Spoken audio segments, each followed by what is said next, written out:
Hello दोस्तों, स्वागत है आपका रजनीश स्टडी क्लासेस पर। मैं रजनीश सर स्वागत करता हूं आप लोगों का अपने इस YouTube channel Rajnish study point पर।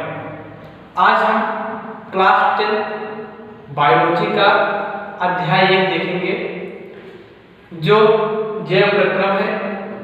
तो हम वीडियो स्टार्ट करने से पहले आप लोगों से निवेदन करते हैं कि जो व्यूअर्स हमारे चैनल पर नए हैं वे कृपया हमारे चैनल रजनीश स्टडी पॉइंट को सब्सक्राइब करें, जिससे हमारे हर नए वीडियोज आप तक सबसे पहले पहुँचे और आप सभी लोग हमारे नए वीडियो का आनंद लें।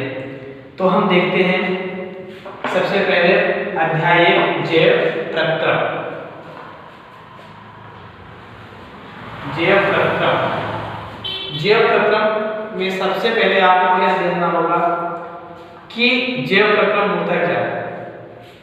जैव प्रक्रम में होता है जीवों को अपने जीवन चक्र को चलाने के लिए किए गए समस्त क्रियाएं ही क्या कहलाती हैं?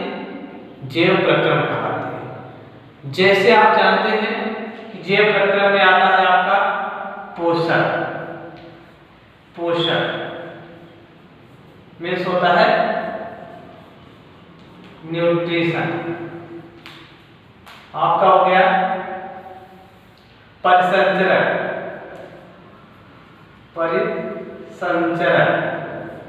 में होता है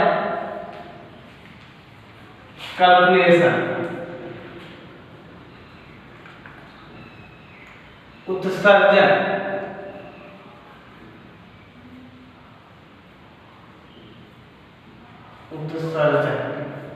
में होता है एक्सक्रीशन,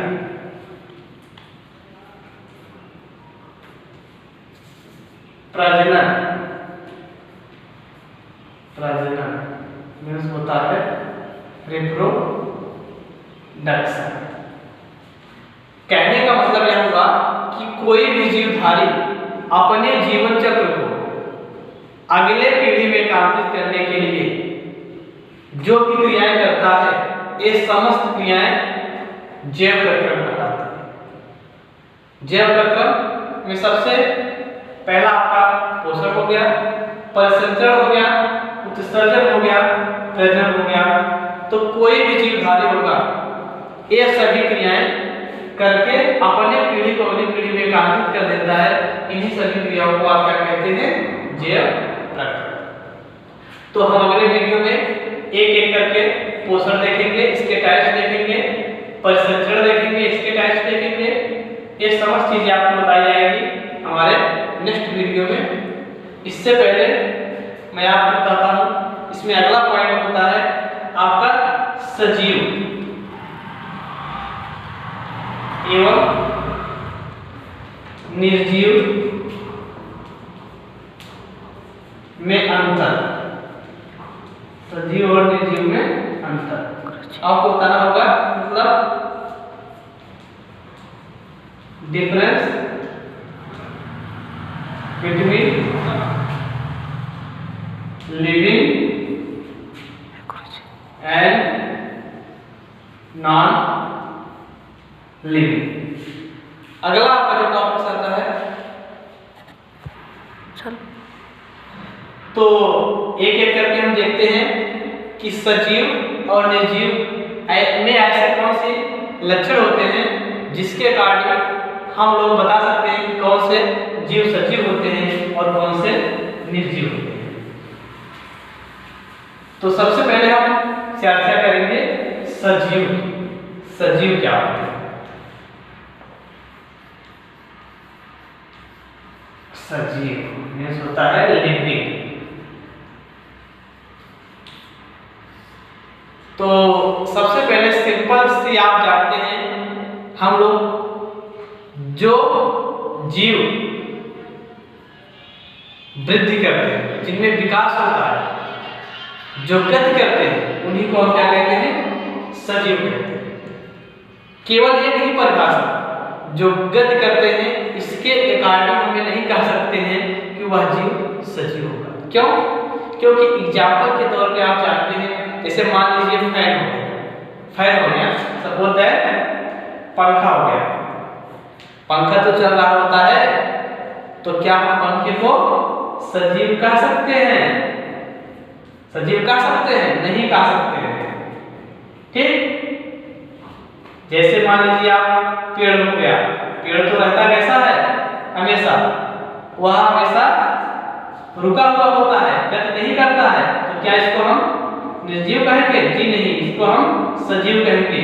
तो कहने का मतलब क्या होगा कि गति के द्वारा हम यह नहीं कह सकते हैं कि कोई भी जीव सजीव होगा या निर्जीव, बल्कि हम यह कहेंगे कि सजीव वे जीव होते हैं, वे जीव जिनमें जीवन पर्यंत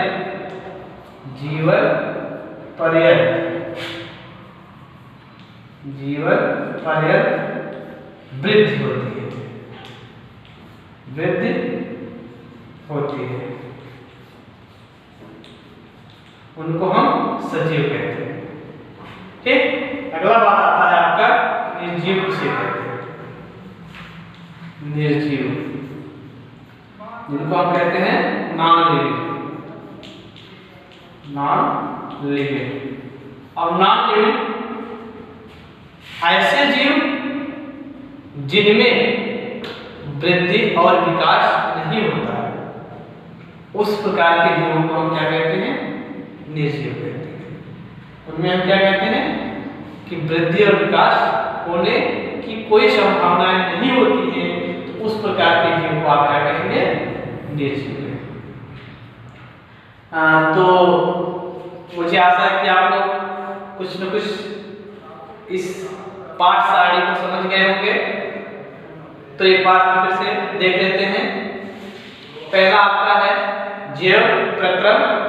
हमने बताया कि जैव प्रक्रम ऐसा प्रक्रम होता है जिसके द्वारा कोई भी जीवधारी अपने जीवन चक्र को चलाने के लिए जो भी समस्त क्रियाएं करता है, उन समस्त क्रियाओं को हम जैव प्रक्रम कहते हैं। हमने आपको उदाहरण के तौर पर दिखाया कि जैसे आपका पोषण हो गया, पाचन हो गया, उत्सर्जन हो गया, वे सभी क्रियाएं हमारे जैव प्रक्रम के अंतर्गत आते हैं। फिर बात होती है कि पोषण क्या होता है, पाचन क्या होता है, उत्सर्जन क्या होता है, ये हम आपको दिखाएंगे अपने नेक्स्ट वीडियो में। अगला आपका टॉपिक आता था कि सजीव और निर्जीव में अंतर क्या होता है। तो हमने आपको यह बताया कि सजीव ऐसे जीव होते हैं जिनमें वृद्धियां पाई जाती हैं, जो वृद्धि करते हैं, उस प्रकार के जीवों को आप सजीव कहते हैं। और निर्जीव ऐसे जीव होते हैं जिनमें वृद्धि और विकास नहीं दिखाई देता है, इस प्रकार के जीवों को आप क्या कहते हैं? निर्जीव जीव कहते हैं। अगला टॉपिक आएगा आपको कि मानव में पोषण। मानव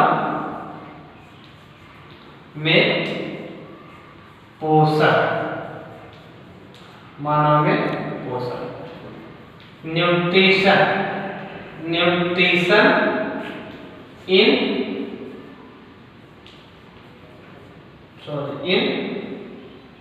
ह्यूमन। तो चलिए हम स्टार्ट करते हैं कि मानव में पोषण कैसे होता है।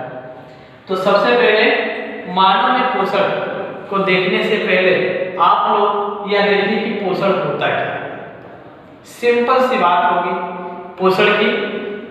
कोई भी जीवधारी किसी भी पोषक तत्वों को ग्रहण करता है और ग्रहण करके इसका उपयोग करता है, इसी प्रक्रिया को ही आप क्या कहते हैं दोस्तों? पोषण कहते हैं। तो डिफिनीशन आपको मिल जाएगी, एक सिंपल सी डिफिनीशन आप बना सकते हैं स्वयं से। इतना तो आप सभी लोग जानते हैं कि कोई भी जीवधारी अपने वृद्धि के लिए जो भी खाद्य पदार्थ खाता है, खाद्य पदार्थ खाने के बाद डाइजेशन होता है, पाचन होता है, पाचन के बाद अनेक रासायनिक क्रियाएं होती हैं और उन क्रियाओं के द्वारा उसमें से प्रोटीन, विटामिन, वसा आदि चीजें प्राप्त होती हैं। तब वो हमारे रक्त में मिल जाती है और हमारे अंदर ऊर्जा देती है, हमको शक्ति देती है।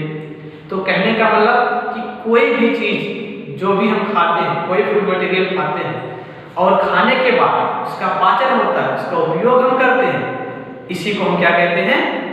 पोषण कहते हैं। सिंपल सी डेफिनेशन होगी दोस्तों पोषण की।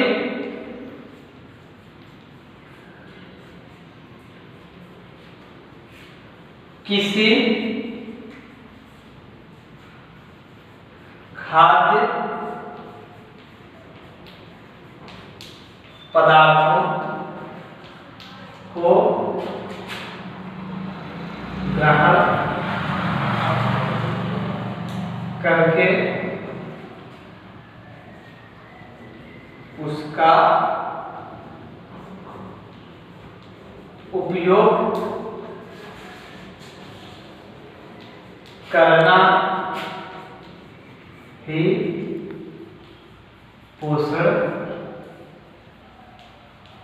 कहलाता है।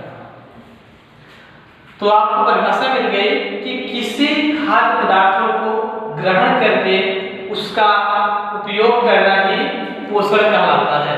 जो भी चीज हम खाते हैं और खाने के बाद उसमें कई प्रक्रियाएं होती हैं, कई क्रियाएं होती हैं, तब हमको उनमें से विटामिन या वसा या कार्बोहाइड्रेट आदि चीजें प्राप्त होती हैं। तो पोषण क्रिया के भी कई चरण होते हैं, तो हम चरण आपको बता दे रहे हैं। बाकी उन चरणों के बारे में क्रम से अगले अपने नेक्स्ट पार्ट 2 में देखेंगे। फिर भी हम आपको पोषण के चरण बता दे रहे हैं। पोषण के चरण ये आपका हो जाएगा न्यूट्रिशन और इसके स्टेप आप देखेंगे कुछ ऐसे होते हैं। जैसे आपका पहला हो जाता है भोजन का अंत ग्रहण। भोजन का अंत ग्रहण। दूसरा आपका होता है पाचन। तीसरा आपका होता है अवशोषण और चौथा आपका होता है स्वांगीकरण एंड लास्ट आपका होता है वही क्षेपण। तो ये हो गए आपके पोषण के चरण। इन चरणों को हम अगले आपके नेक्स्ट वीडियो में लेकर आएंगे। तब तक के लिए आप इंतजार करिए। धन्यवाद।